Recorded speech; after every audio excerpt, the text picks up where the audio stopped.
सहेली।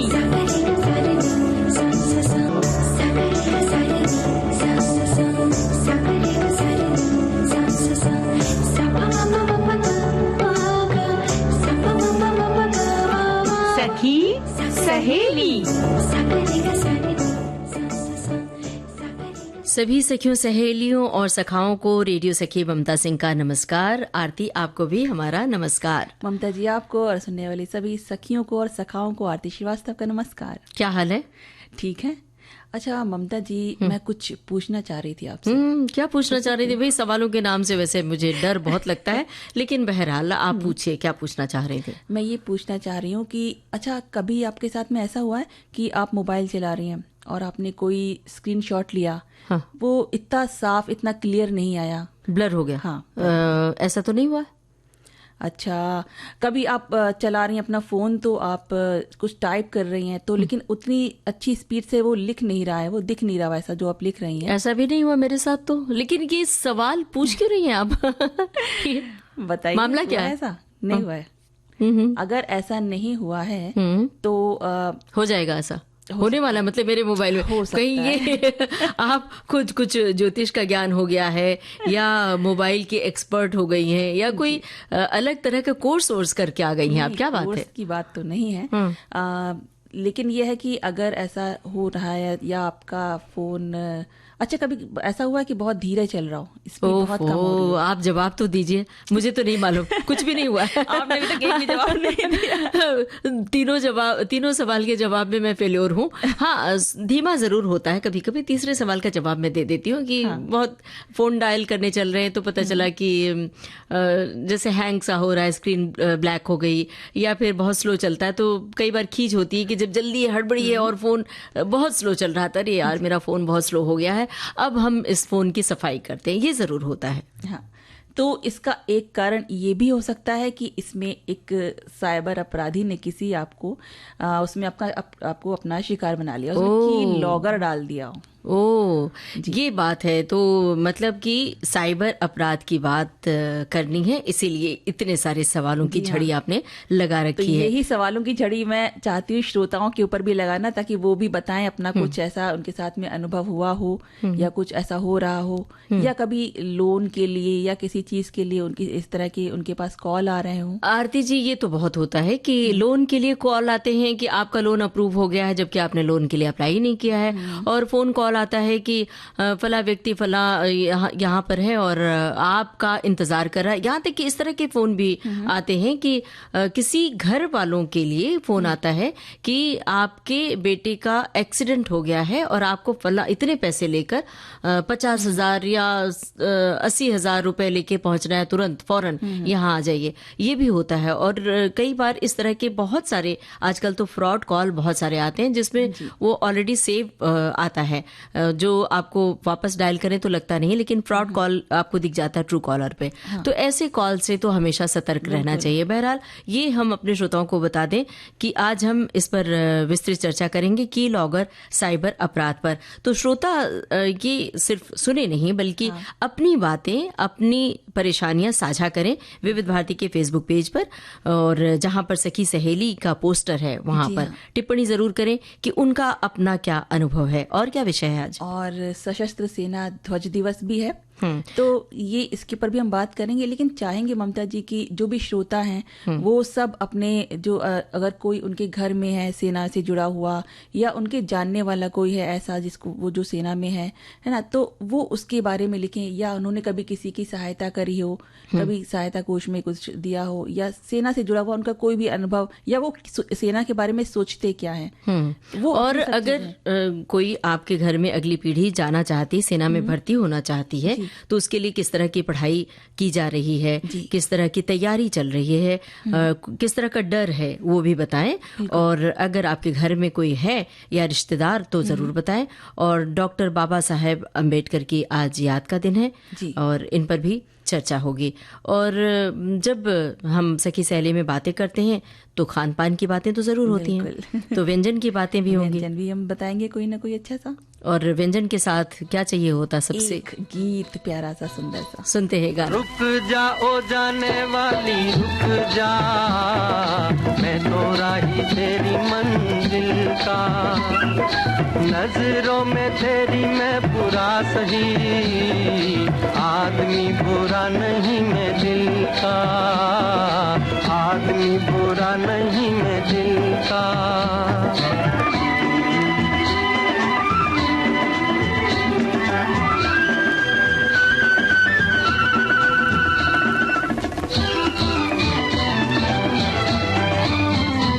देखा ही नहीं तुझको, सूरत भी न पहचानी, तू आके चली छम से, यूं धूप के दिन पानी। रुक जा ओ जाने वाली रुक जा, मैं तो राही तेरी मंजिल का, नजरों में तेरी मैं बुरा सही, आदमी बुरा नहीं मैं दिल का, आदमी बुरा नहीं मैं दिल का।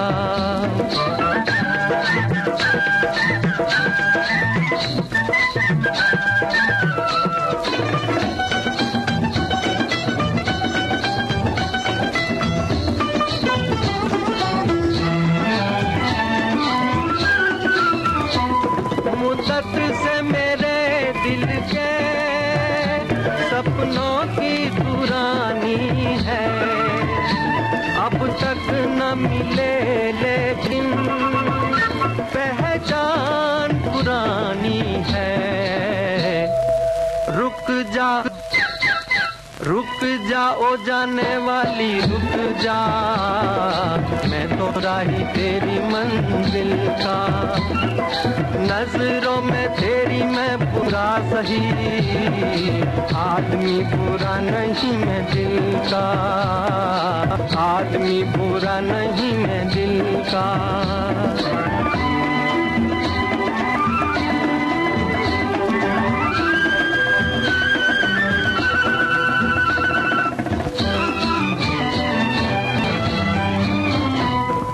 प्यार की राहों में बाहों का सहारा ले, दुनिया जिसे गाती है उस गीत को दोहरा ले।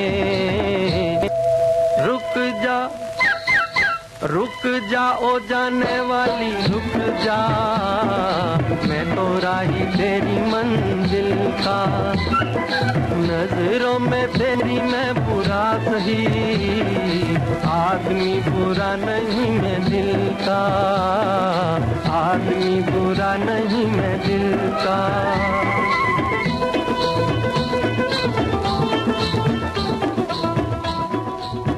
रुक जा वो जाने वाली रुक जा वो जाने वाली। कई बार तो ऐसा होता है कि पुकार कोई लगा रहा होता है, सामने वाला सुनने को ही राजी नहीं होता। दिल की बात तो सुनने की बाद में बात आती है, पहले तो जबान की बात ही कोई सुनने को राजी नहीं होता है। मुझे मालूम है आप ये मुझ पर कटाक्ष कर रही हैं। बिल्कुल सही पहचाना। सखी सहेली कार्यक्रम शुरू करने से पहले मैं कुछ आपसे पूछ रही थी और आप बिल्कुल अपने आप में गुम, हेडफोन लगाए बैठी थी, मोबाइल में कुछ कर रही थी, पता नहीं सुन रही थी कि कुछ गुन रही थी कि कुछ बुन रही थी, पता नहीं। मैं एक बहुत प्यारा सा गीत सुन रही थी, उससे पहले कहानी सुन रही थी। अच्छा जी। तो हेडफोन लगा के गाना सुनना और कहानी सुनना ये अच्छी बात है, लेकिन मुझे लगता है कि लगातार अगर हेडफोन के साए में रहें और लगातार हेडफोन का इस्तेमाल करते रहें, जैसे कि आपके साथ हुआ, मेरी बात सुनी नहीं, तो ये क्या ठीक है? नहीं, बिल्कुल ठीक नहीं है। मैं ये कहना चाहूंगी कि ये बिल्कुल ना करें, क्योंकि कई बार बहुत ही मुसीबत में हम फंस जाते हैं अपनी इस आदत की वजह से।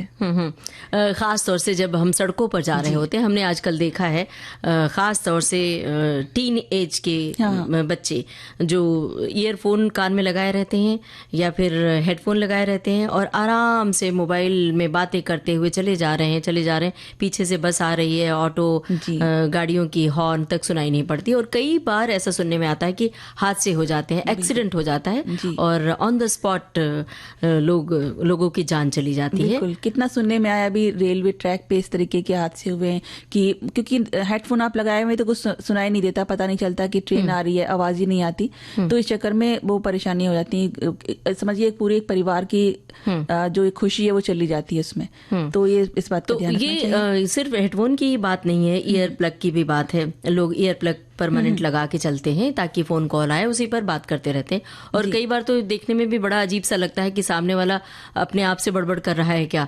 और किसी को मान लीजिए रास्ते की पूछताछ करनी होती है, हमारे साथ भी होता है, हम भी मान लीजिए रास्ता पूछना चाह रहे हैं, जानना चाह रहे हैं कि इधर से किधर जाएगा ये रास्ता, सामने वाला चला जा रहा, सुन ही नहीं रहा, तो पहले कान से वो प्लग निकालते हैं, फिर उसके बाद आपकी बात सुनते हैं। तो ये जो तकनीक से जुड़ना अच्छी बात है, लेकिन तकनीक का गुलाम हो जाना ये थोड़ा नुकसानदेह होता है। और ये इससे हमारे जो कान है उसके ऊपर भी सुनने की जो शक्ति है उस पर भी बहुत बुरा असर पड़ता है कि बहुत ही एक सेलिब्रिटी है, उनके भी ऐसी परेशानी हो गई थी ये हेडफोन की वजह से कि बहुत ज्यादा सुनने की वजह से उनका बहुत समय के लिए सुनाई देना ही बंद हो गया था। तो इस तरीके से कोशिश करनी चाहिए कि कम से कम इसका प्रयोग करें और उसका कुछ खास परसेंटेज निर्धारित है कि जैसे डॉक्टर्स का कहना है कि 40% या 50% तक ही आवाज उसकी बढ़ाएं, उससे ज्यादा आवाज बढ़ाकर सुनने से कानों को बहुत नुकसान पहुंचता है, श्रवण शक्ति पर उसका गहरा असर पड़ता है और आगे चलकर कहीं न कहीं हियरिंग में प्रॉब्लम होती ही है। बिल्कुल, क्योंकि कान है, कान से जुड़ी हुई आंखें, आंख से जुड़ा हुआ गला, सब चीजें जुड़ी हुई हैं, तो कहीं ना कहीं बुरा असर डालता ही है फिर। तो इसलिए जब जैसे कि आपके साथ हुआ ऐसा बहुत सारे श्रोताओं के साथ होता होगा कि घर में तो ये होता है कि जो बच्चे हैं, युवा हैं, वो लगातार हेडफोन लगा के बैठे हैं और कभी फिल्म देख रहे हैं, कभी टेलीविजन के सामने भी हैं तो भी, और लैपटॉप कंप्यूटर के सामने तो भी हेडफोन या ईयरफोन लगा होता है। माँ पिता आकर कुछ पूछते हैं तो जवाब ही नहीं मिलता है। और हम जब कान में लगा के बोलते हैं तो ममता जी ऐसा नहीं लगता कि तेज और ज्यादा तेज बोल के एकदम से बोलने लगते हैं, क्योंकि हमें समझ में नहीं आता हम किस तरीके से बोल रहे हैं, कैसे बोल रहे हैं, तो वो जो सुन रहे होते हैं ना उसी स्पीड जाते जैसे बोलने लगते हैं। तो अपने कान को अगर सुरक्षित रखना है, अपने कान को लंबे समय तक जागृत रखना है कि आप दूसरों की बात को सुन सकें, तो भले ही दिल की बात हो या जुबान की बात हो, तो हेडफोन का इस्तेमाल करें जरूर, लेकिन जरा संभल कर करें और आवाज को धीमी रख कर करें। और सड़क पे जा रहे हो या रेलवे ट्रैक की तरफ जा रहे हो तो बिल्कुल भी ना प्रयोग करें इस चीज का। बिल्कुल सही बात है। और गाना सुनने के लिए तो हेडफोन का इस्तेमाल करना ही पड़ता है, जैसा कि आप कर रही हैं। लेकिन तो बहुत ज्यादा ना सुने गाने, सुनिए एक लिमिट में सुनिए, क्योंकि बहुत समय तक कानों को अगर आप हेडफोन लगा के रखेंगे या ईयर प्लग लगा के रखते हैं ना, तो थोड़ी देर तक देखिए आपको अजीब सा लगने लगता है। जब आप निकालते हैं तो लगता है कि हाँ लगा ही हुआ है अभी। जब घर में है, ऐसी जगह है, तो वहां पर आप अवॉइड भी कर सकते हैं, लेकिन जब सार्वजनिक स्थान पे जाते हैं, जैसे मान लीजिए एयरपोर्ट पर बैठे हैं, रेलवे स्टेशन पर बैठे हैं, ट्रेन में जा रहे हैं, तो वहां पर आप इसलिए इस्तेमाल करते हैं कि आपकी जो शौक है गाना ही सुन रहे हैं तो लोगों को डिस्टर्ब ना हो। अब वैसे गाना सुनना तो सबको बड़ा मोहक लगता है, अच्छा लगता है, गाना सुनवाएंगे अपने श्रोताओं को, लेकिन एक छोटा सा ब्रेक ले लेते हैं। जी बिल्कुल।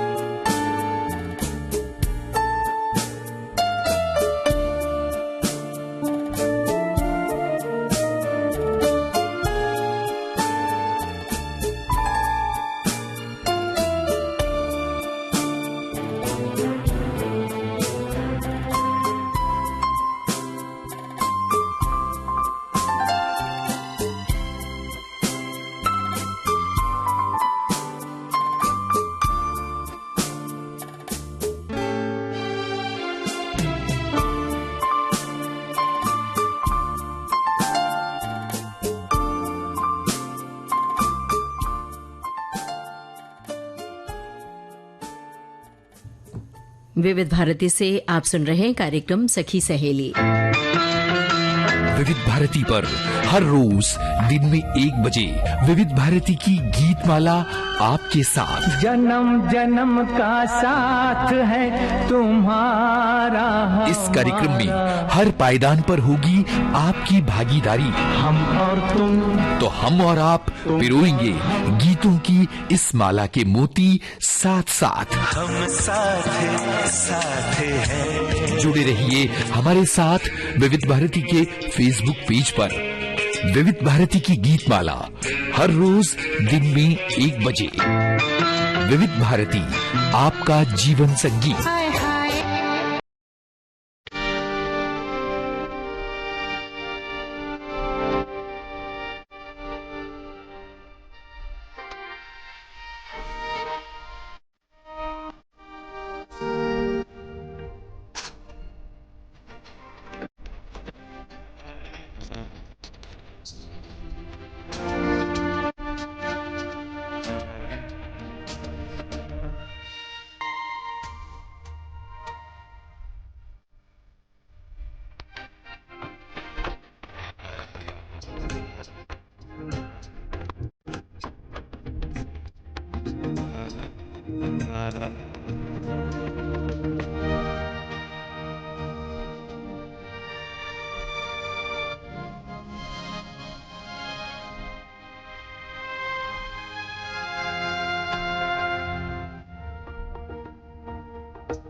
आरती जी, आज डॉक्टर भीमराव अंबेडकर की याद का दिन है। डॉक्टर भीमराव अंबेडकर जो भारतीय संविधान के जनक माने जाते हैं, आज के दिन यानी 6 दिसंबर 1956 को उन्होंने इस असार संसार से विदा ले ली थी।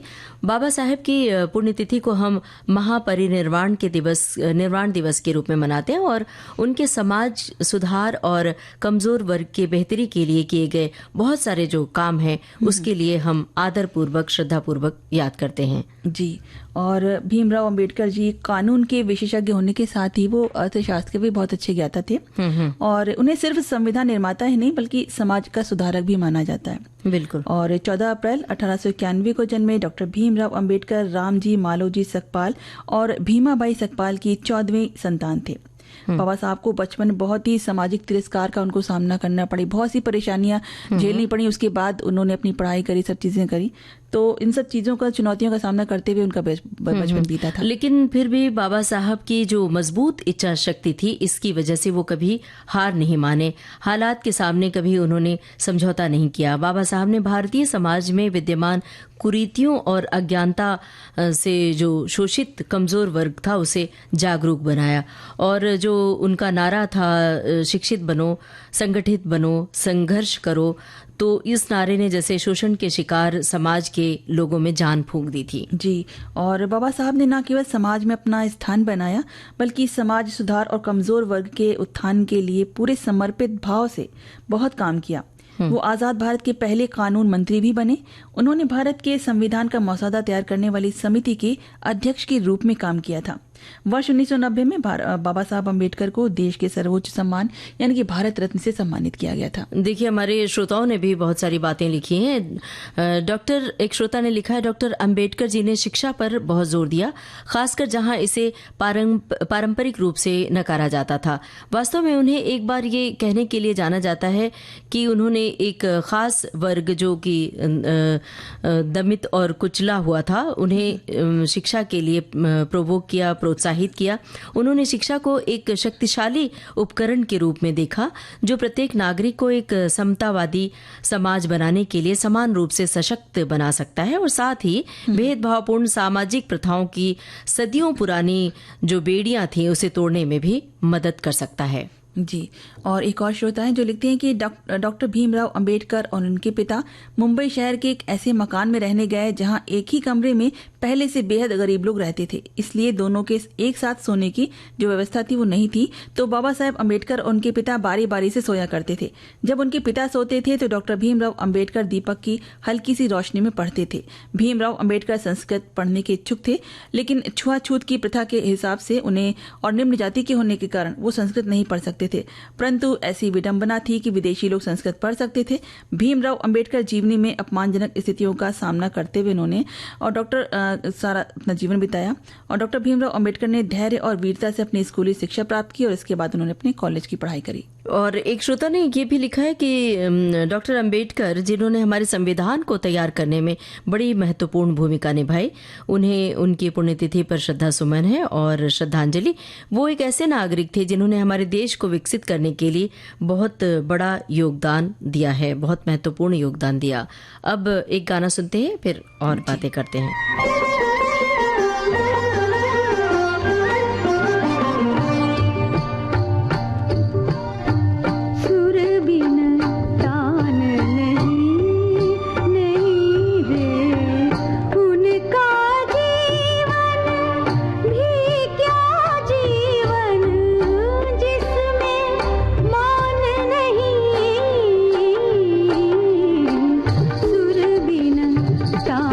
नहीं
विविध भारती के पास है बेमिसाल हस्तियों का अनमोल खजाना। कहानी के किसी सीन की रिहर्सल चल रही थी, मैं भी टाइम पास करने के इरादे से खड़ा हो गया। जाने माने चरित्र अभिनेता जीवन, कैसे हुई थी अभिनय यात्रा की शुरुआत? डायरेक्टर ने आओ देखा ना ताओ मुझसे मुखातिब होकर बोले, अजी आप भी कुछ बोल दीजिए बरखुरदार। तो बस सिर्फ दिल बहलाने की गरज से मैं शुरू हो ही गया। बहुत कुछ कर लिया आराम मखमल के गदेलों में, सुलाऊंगा तुम्हें या पत्थरों में और ढेलों में। सरे दरबार खिदमत में हर एक बांधे कमर होगा, किसी के हाथ में बल्लम कोई करता चमर होगा। वाह वाह वाह वाह वाह वाह की आवाजें बुलंद हो गई। डायरेक्टर साहब ने मुझे गले से लगा लिया, कहने लगे बरखुरदार अरे तुम तो बॉर्न आर्टिस्ट हो, फिल्म में एक्टिंग करो, मैं तुम्हारी लाइफ बना दूंगा, फोटोग्राफी को मारो गोली। ऐसी अनमोल यादें आपको मिलेंगी सिर्फ विविध भारती पर। विविध भारती आपका जीवन साथी। विविध भारती पर धूम मचा रहा है हेलो फरमाइश। मुद्दत से दूर थे तुम हम, एक जमाने के बाद मिलना अच्छा लगा। जब से ये प्रोग्राम बंद हुए थे ना, तब लोग चर्चाएं करते थे कि विविध भारती से कब प्रोग्राम चालू होंगे। हम लोगों को अब सफलता मिली है तो हमें बहुत खुशी है सर। श्रोताओं की पहली पसंद, पहला प्यार होता है ना, फोन इन प्रोग्राम होता है कि अपनी आवाज करोड़ों लोगों तक पहुंचे। और एक ऐसा रेडियो स्टेशन विविध भारती है कि आवाज श्रोताओं के कानों में गूंजती है। आपको बता दें, हेलो फरमाइश कार्यक्रम के लिए आप भी कर सकते हैं फोन कॉल। रिकॉर्डिंग बुधवार को दिन में 11 बजे से लेकर 1 बजे के बीच। हेलो फरमाइश कार्यक्रम का प्रसारण मंगलवार और गुरुवार को शाम 4 बजे, पुनः प्रसारण बुधवार और शुक्रवार को दिन में 10 बजे विविध भारती पर। हेलो फरमाइश। विविध भारती से इस समय श्रोता सुन रहे हैं कार्यक्रम सखी सहेली। और आरती जी आप फिर हेडफोन लगा के बैठ गई हैं तो बाहर आ जाइए। श्रोताओं की टिप्पणियां पढ़ रही हैं, हमने देखा है। और अभी एक ब्रेक लेने का वक्त हो चला है, लेते हैं ब्रेक, फिर और बातें करते हैं।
विविध भारती से ये कार्यक्रम है सखी सहेली।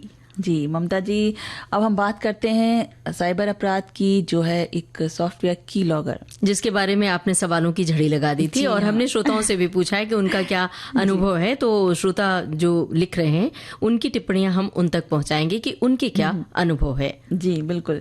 और वैसे भी आज साइबर अपराध के इतने मामले बढ़ गए हैं और इतनी ज्यादा चीजें हो रही हैं कि मतलब हम तो जो नहीं हुआ है वो भी परेशान है, उसका अपराध का शिकार जो हो चुके हैं वो तो हाँ ही बेचारे परेशान, बहुत डरे भी रहते हैं। और इस बात से भी कहीं जो नहीं हुए इनका शिकार, वो इस बात से डरे रहते हैं कि भाई कहीं अब हमारा नंबर ना हो, कहीं हमारे फोन में कोई सेंध ना लगा ले। बिल्कुल सही बात कह रही है। एक हमारी श्रोता ने भी देखिए ना क्या लिखा है, साइबर की दुनिया में खतरे अनेक स्तर के हैं। तकनीक के साथ साथ हमारा वास्तविक जीवन और हमारा वर्चुअल चेहरा लगभग एक हो गया है। साइबर पर नागवार लगने वाली सबसे बड़ी समस्या में से एक है फेक आईडी। हाल ही में मेरे पति के पास एक फोन आया कि आपके छोटे लड़के को गिरफ्तार किया गया है, हम पुलिस स्टेशन से बोल रहे हैं। इन्होंने पूछा कि उसने क्या किया, तो वो फेक आदमी बोला आपके बेटे ने एक लड़की को छेड़ा है, अगर चाहते हो कि केस न बने तो इस नंबर पर 1 लाख रुपए भेज दो। और सबसे आश्चर्यजनक ये था कि फोन पर मेरे बेटे के रोने की आवाज भी सुनवा दी। इन्होंने तुरंत फोन काट के पहले मुझे फोन लगाया तो मैंने बताया कि वो ऑनलाइन कोचिंग पढ़ रहा है और घर में ही है, आज सुबह से घर से बाहर ही नहीं निकला। थोड़ी सी सूझबूझ से आप फ्रॉड से बच सकते हैं और ऐसे मामले में पहले अपने घर के सदस्य से बात करें और कभी किसी लॉटरी या इनाम के लालच में न पड़े। यहाँ पर जो रोने की आवाज की बात इन्होंने लिखी है कि ऐसा सचमुच होता है और ऐसे कॉल आते हैं, वो AI के जरिए वो कहीं से आवाज बना देते हैं, कॉपी कर लेते हैं और कर लेते हैं उस चीज को। तो सुनने वाला सोचता है करी कि तो मेरे बेटे की आवाज है, ये तो मेरी बेटी की आवाज है, और वहां पर उसी चक्रव्यूह में लोग फंस जाते हैं। तो इसीलिए जो इन्होंने बताया, इस घटना से हम सबको प्रेरणा लेनी चाहिए कि सूझबूझ से काम ले और सबसे पहले घर के सदस्यों से कोऑर्डिनेट कर ले कि क्या ये ऐसा हुआ है। बिल्कुल। और एक और श्रोता है जो लिखते हैं कि की लॉगर एक तरह का स्पाईवेयर है जो कंप्यूटर पर टाइप की गई चीजों को रिकॉर्ड करता है। की लॉगर का इस्तेमाल वैध और गैर कानूनी दोनों मकसदों के लिए किया जा सकता है। हालांकि ज्यादातर मामलों में की लॉगर मेलवेयर के रूप में कंप्यूटर पर इंस्टॉल किए जाते हैं और की लॉगर के जरिए साइबर अपराधी कंप्यूटर पर की गई गतिविधियों को देख सकता है और संवेदनशील जानकारी जैसे कि पासवर्ड है, क्रेडिट कार्ड नंबर है और खाता संख्या, सब चीजें वो चुरा सकता है जानकारी। की लॉगर साइबर अपराध के बारे में हम बात करें तो जरा जानकारी दे दें अपने श्रोताओं को ये भी कि अब की लॉगर के जरिए लोगों को साइबर अपराध का शिकार बड़ी ही आसानी से बनाया जा रहा है। की लॉगर एक बहुत ही खतरनाक सॉफ्टवेयर है। ये एक तरह का ऐसा सॉफ्टवेयर है जो हम जब अपने डिवाइस पर कुछ टाइप करते हैं तो ये लगातार की स्ट्रोक्स को रिकॉर्ड कर चुरा सकता है। की लॉगर साइबर अपराधियों को हमारी बातें सुनने, हमारे सिस्टम कैमरे पर हमें देखने या हमारे स्मार्टफोन के माइक्रोफोन पर सुनने में भी मदद करता है। बिल्कुल। और ममता जी, ये जो स्पाईवेयर है, ये स्पाईवेयर क्यों कह रहे हैं, क्योंकि ये अभी से नहीं है, बहुत ही पहले से ये चीज चल रही है। तो पहले तो युद्ध के समय में जो बड़े बड़े देश थे वो इसका इस्तेमाल कर रहे थे। सबसे पहले रूस ने किया था इसका इस्तेमाल, तो उस समय ये चीज की इस्तेमाल की गई थी। तो पहले तो उन्होंने केवल जो वहां पे जानकारी, उस देश की जानकारी जुटाने में करते थे, लेकिन अब ये अपराध के लिए इसका इस्तेमाल हो रहा है। और हाँ, इसे इंस्टॉल करना और उपयोग करना हमेशा अवैध नहीं होता है। और की लॉगर का उपयोग IT विभाग वाले जो अगर भी करते हैं, क्योंकि अक्सर ऐसा होता है कि IT विभाग वाले अपने सिस्टम और नेटवर्क पर तकनीकी समस्याओं का निवारण करने के लिए इसका उपयोग करते हैं या फिर कर्मचारियों पर गुप्त रूप से नजर रखने के लिए। और कई बार तो ऐसा भी होता है कि बहुत से माता पिता हैं जो अपने बच्चों पर नजर रखना चाहते हैं कि भाई कहाँ है हमारा बच्चा, क्या कर रहा है क्या नहीं कर रहा है, तो इसकी वजह से भी वो सॉफ्टवेयर इंस्टॉल कर देते हैं अपने बच्चों के फोन पे। तो इसके साथ ही इंटरनेट पर हजारों की लॉगर जो है व्यावसायिक रूप से भी उपलब्ध है, ऐसा नहीं कि गैर कानूनी है, और हमें पता भी नहीं चलता और हमारा कंप्यूटर और फोन साइबर अपराधियों का हथियार बन जाता है, जिसको द्वारा कभी भी स्क्रीनशॉट्स लिए जा सकते हैं।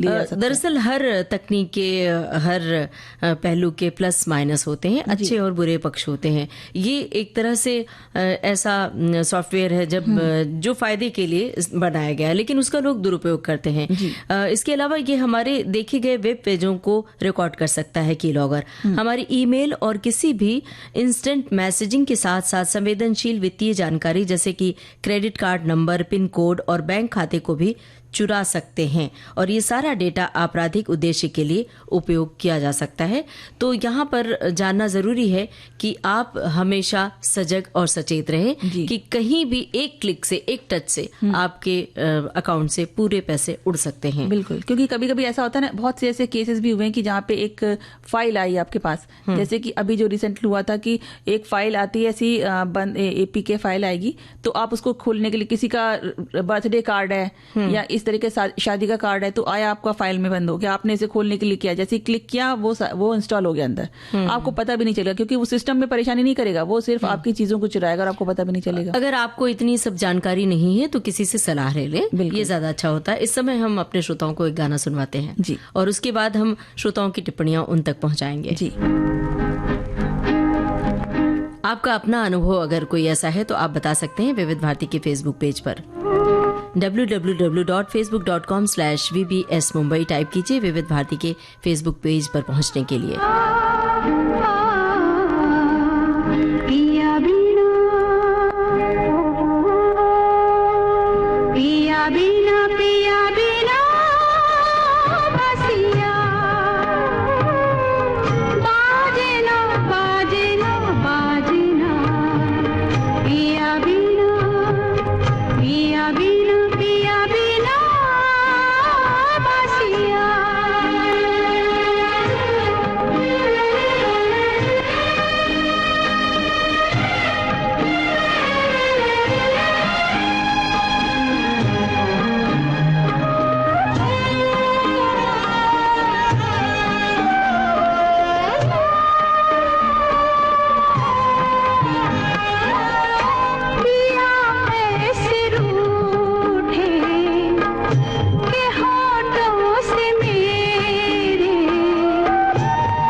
आरती जी, हम बात कर रहे थे की लॉगर साइबर अपराध की गाने से पहले, और हमारे श्रोता बहुत सजग और सचेत हैं।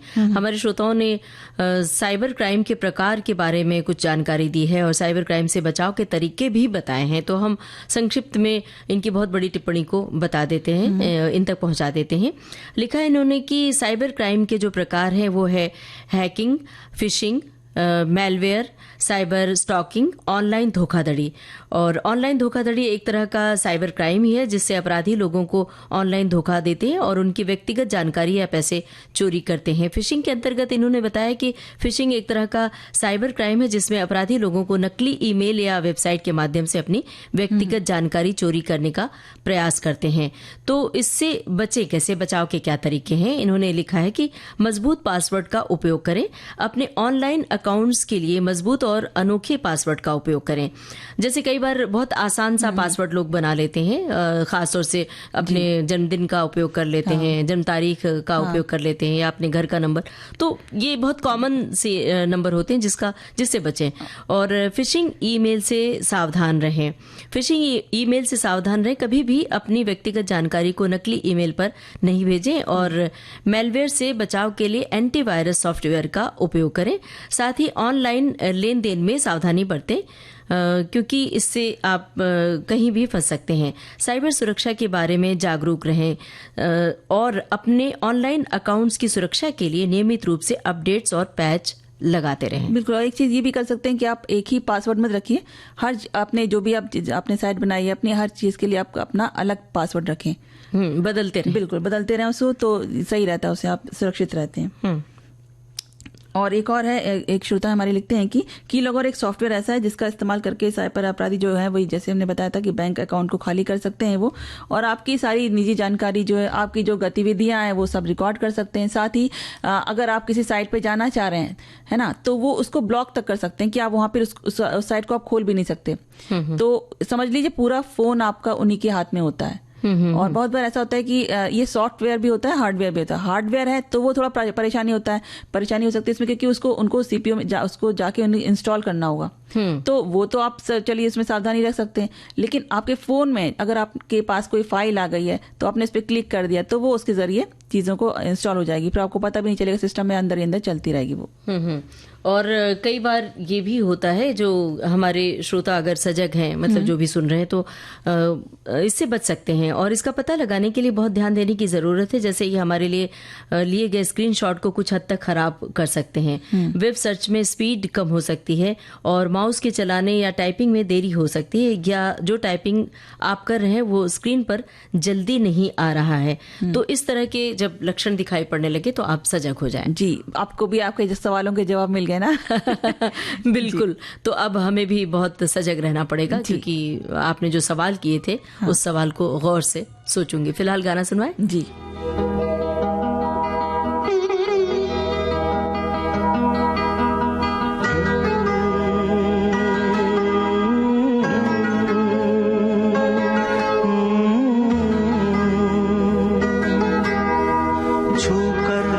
मेरे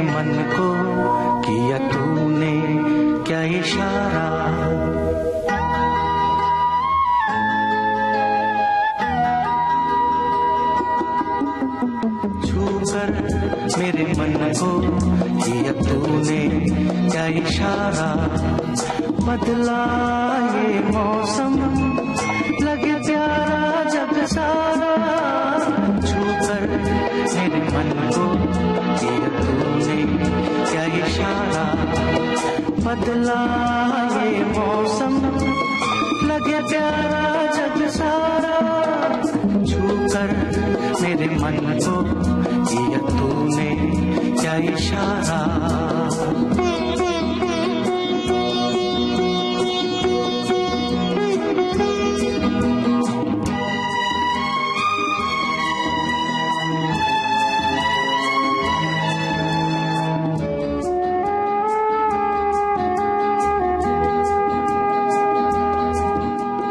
तू जो कहे जीवन भर तेरे लिए मैं गाऊं, तेरे लिए मैं गाऊं, गीत तेरे बोलों पे लिखता चला जाऊं, लिखता चला जाऊं, मेरे गीतों में तुझे ढूंढे जग सारा, छूकर मेरे मन को किया तूने क्या इशारा, बदला ये मौसम लगे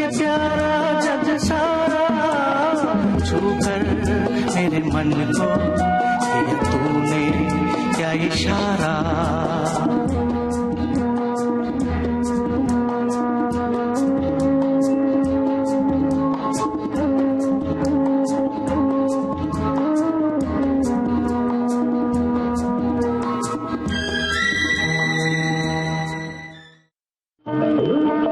विविध भारती के पास है बेमिसाल हस्तियों का अनमोल खजाना।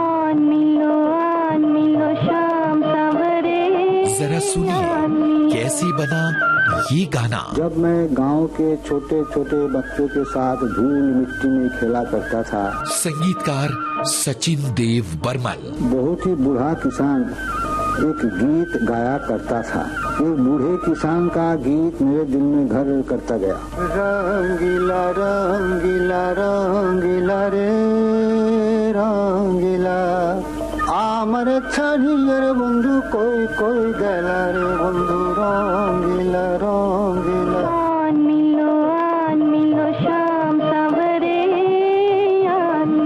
ऐसी बेमिसाल कहानियां आपको मिलेंगी सिर्फ विविध भारती पर।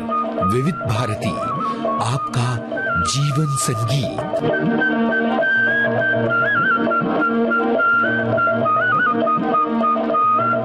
विविध भारती से यह है कार्यक्रम सखी सहेली और आज सशस्त्र सेना झंडा दिवस है। आरती जी की हमने विषय शुरू में ही बता दिया था और श्रोताओं से कहा भी कि अपने अनुभव भी आप साझा कर सकते हैं कि क्या आपके परिजन या रिश्तेदार कहीं सेना में जाने के लिए तत्पर हैं। वैसे देश के लिए अपनी जान कुर्बान करने से बड़ा कोई और महान काम भला हो सकता है। 1949 के बाद से 7 दिसंबर को पूरा देश सशस्त्र सेना ध्वज दिवस मनाता है, जिसमें शहीदों और सैनिकों का सम्मान किया जाता है। वो सैनिक जिन्होंने देश के सम्मान के लिए अपनी जान तक की परवाह नहीं की, हमारे देश की सीमाओं को सुरक्षित रखा। बिल्कुल।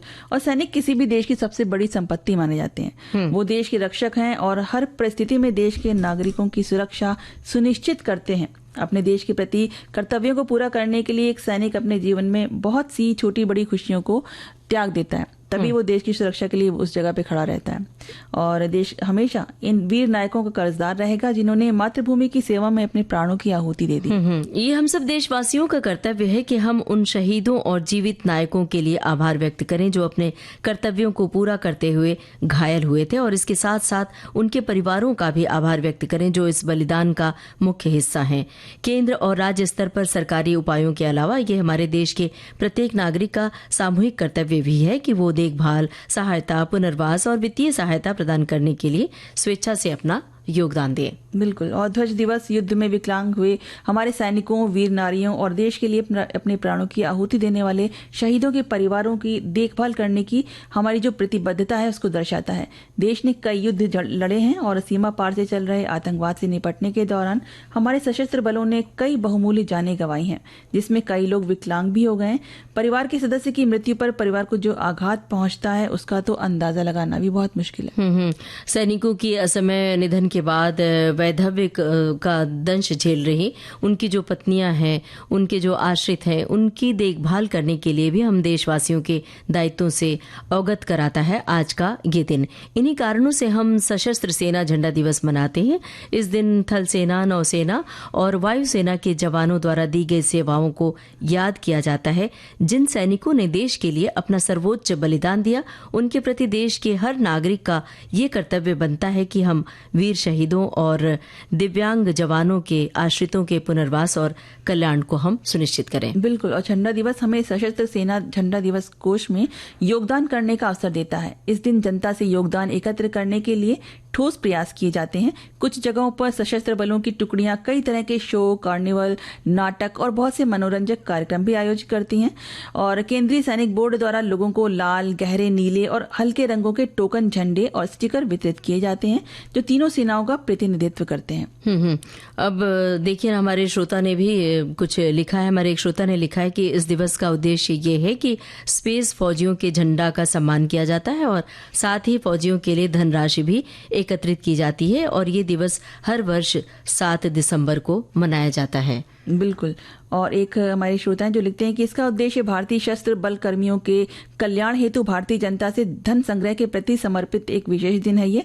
और इसके 3 मुख्य उद्देश्य हैं: युद्ध के समय हुई जनहानि में सहयोग, सेना में कार्यरत कर्मचारियों और उनके परिवार के कल्याण के सहयोग हेतु, और सेवानिवृत्त कर्मियों और उनके परिवार जितने भी जो भी उनके आश्रित हैं उनके कल्याण के लिए इसको किया गया है। और बताते हैं कि मुझे याद है प्राइमरी स्कूल और हाई स्कूल की पढ़ाई के दौरान हमारे स्कूल प्रशासन द्वारा हम सह अभ्यासी मित्रों को ये सेना ध्वज बिक्री द्वारा जनता से फंड एकत्रित करने के लिए भेजा जाता था। अब एक गाना सुन ले जी।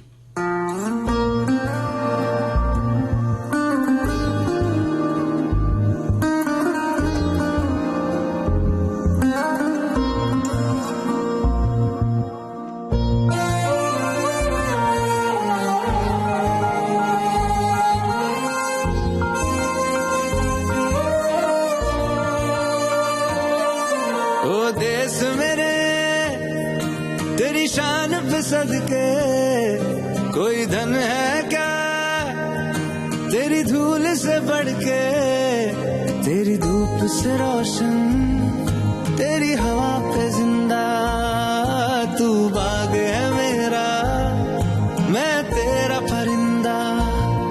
है अर्ज़ ये दीवाने की जहाँ बोर सुहानी देखी, एक रोज वही मेरी शाम हो।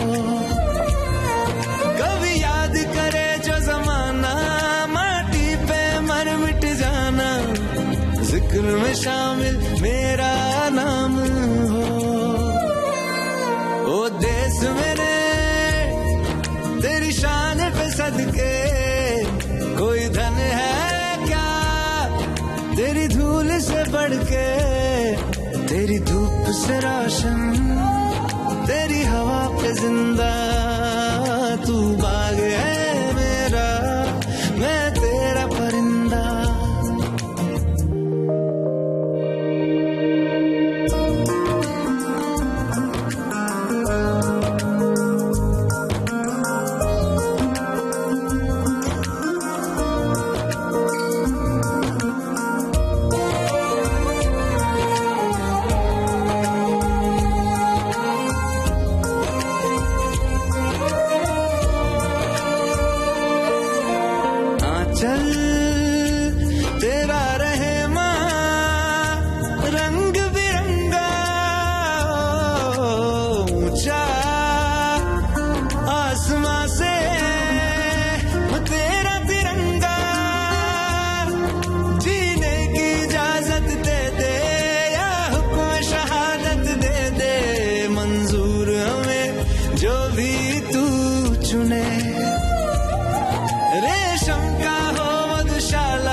कोई धन है क्या तेरी धूल से बढ़ के, तेरी धूप से रोशन।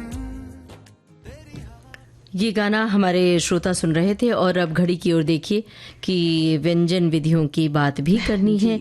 और स्प्राउट मूंग की टिकिया बनाने की विधि लिख भेजी हमारे एक श्रोता ने, तो वो हम बता देते हैं। और ये तो बहुत फायदेमंद रेसिपी लग रही है। अदरक, लहसुन, हरी मिर्च के साथ पीस लें। ध्यान रहे बहुत ज्यादा पानी न डालें। अगर थोड़ी बहुत गीली हो गई है आप इसमें एक ब्रेड को पीस कर मिला दें। अब इसमें नमक, हल्दी, कटे बारीक प्याज मिलाकर इसकी गोल गोल चपटी टिकिया हथेली पर फैला लें। एक चीज का टुकड़ा डालकर इसे बंद कर टिकिया का आकार दे दें। नॉन स्टिक पैन में इसे शैलो फ्राई कर लें। कुरकुरी टिकिया तैयार है। इसे धनिया की तीखी चटनी के साथ खाएं, आनंद लें। और जो बच्चे स्प्राउट्स नहीं खाना चाहते वो भी इसे चाव से खाना पसंद करेंगे। क्या बात है भाई। एक और आपको मैं बताती हूँ रेसिपी, वो है दही गुजिया चाट, जो कि आप व्रत में भी खा सकते हैं। और 1 कप आलू उबालकर मैश किए हुए होने चाहिए। और आलू अपने मर्जी से जितना चाहे उतना उबाल सकते हैं अपने हिसाब से। और चौथा 1 कप कुट्टू का आटा, आधा चम्मच सिंधा नमक। और स्टफिंग के लिए चाहिए आपको 4 चम्मच मेवा, काजू, किशमिश, बादाम, चिरौंजी बारीक कटी हुई और 2 चम्मच नारियल का बुरादा, 1 चम्मच अदरक, सबको मिक्स कर लीजिए। और इसकी और भी सामग्री है, 2 कप आपकी दही होनी चाहिए फेटी हुई, और स्वाद अनुसार सेंधा नमक, थोड़ी सी मूंगफली, बारीक कटा धनिया और तेल तलने के लिए। तो आप जो कुट्टू का आटा है उसको अच्छे से आप गूंद के उसको गुजिया जैसे आकार में, उसमें ये सारी जो चीज़ें मैंने बताई हैं आप उसमें उसको फिल कर लीजिए और गुजिया का शेप दे दीजिए। चाहे तो आप गुजिया का शेप दें या मन मर्जी है आपकी, किसी भी शेप में करके उसको आप तल लीजिए। और उसके ऊपर नारियल का बुरादा आप चाहे तो सजाने के लिए छिड़क दीजिए। बहुत सुंदर लगेगा, खाने में बहुत अच्छा लगेगा। और खाने के साथ साथ गाना भी सुनिए। जी।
इस गाने के साथ और सखी सहेली कार्यक्रम में झूमने गुनगुनाने का तो दिल करता ही रहता है।